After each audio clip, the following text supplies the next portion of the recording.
Well, when you don't have any antibiotic ointment on you, just put some sugar on the wound. Yes, that plain sugar you add to your coffee.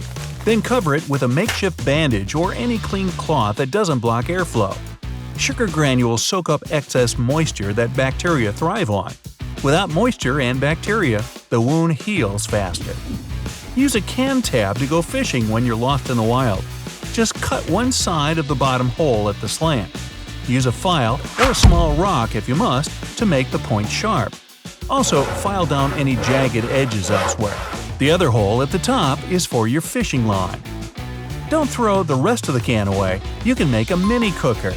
Cut a door in the side, set the can on the ground upside down, throw some kindling in, and light it up. You can fry an egg on top. Dental floss is a survival must-have. You can use it as your fishing line, clothesline, or even rope. A single strand can hold up to 5 pounds, and a braided line from just 3 can withstand up to 20 pounds. Make a spear by binding a long stick and a knife with some floss. It's also quite flammable and makes for good tinder.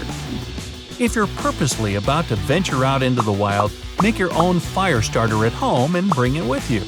Heat up some glass in a saucepan.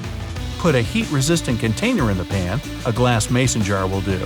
Throw in some paraffin wax in the glass and wait for it to melt. Take an egg carton and put some dryer lint in each section. Now pour some of your melted paraffin wax in each one. Let it cool and solidify. When added to tinder, the fire starts faster. Okay, let's say you don't have a lighter or matches. If you have a battery and a gum wrapper, that's all you need. Cut a thin strip of the foil wrapper and carve out the middle so it's thinner than the ends. Get close to the pile of dried grass, twigs, or even some paper, whatever kindling you have. Hold both ends of the wrapper on the battery's ends, and the thin middle section will light up instantly. You can make your own mosquito repellent with an orange, a lemon, or any other citrus fruit that's full of essential oils. Peel the fruit, crunch it a little in your hands to get those precious oils out, and rub the peel directly on your skin. You can also add orange peels to your tinder. The essential oils will get released as the fire's burning, and it'll keep pesky mosquitoes away. To send a signal that you need rescue, cover 3 small fires with any green vegetation. Then throw some wet fabric on top to get big white smoke puffs. 3 puffs in a row mean SOS. Adding some oil to your fire will turn the smoke black. It'll be more visible against light skies. If you don't have oil, use birch bark.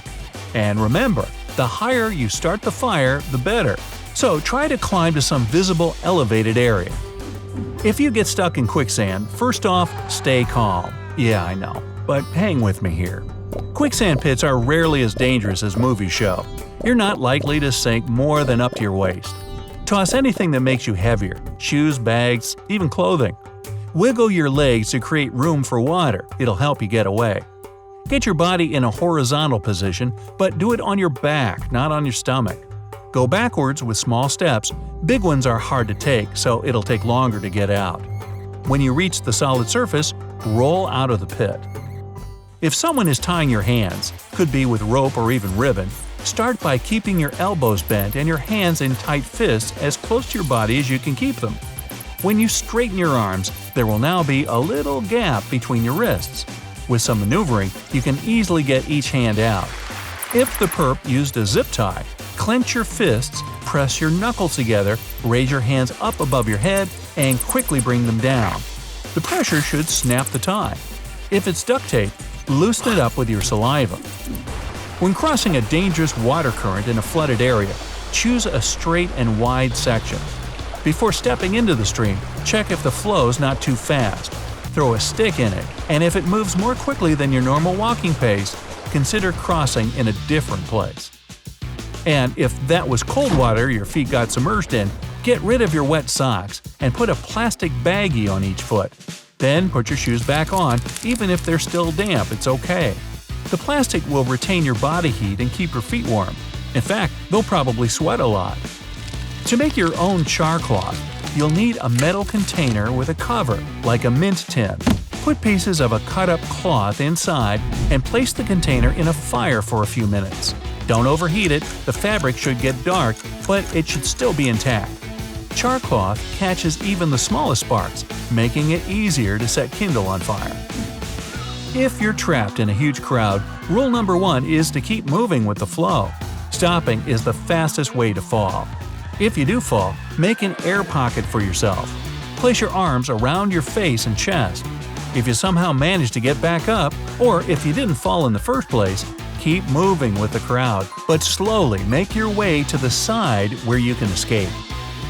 Sources of drinkable water in the wild can be iffy, so try this makeshift filter. Start with a fire.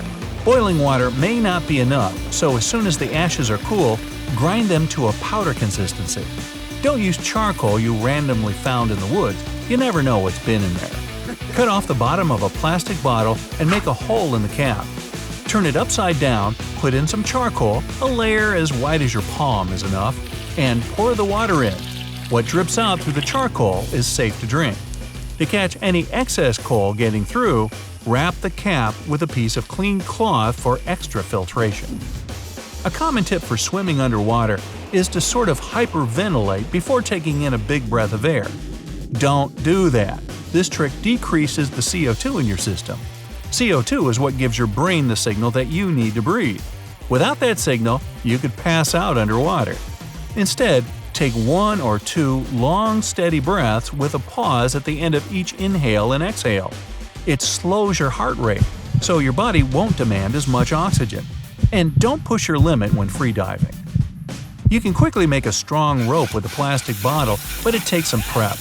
First, cut off a vertical branch from a tree a little smaller than your bottle is round. Make cross slits through the center of the stump and cut out a quarter section from it.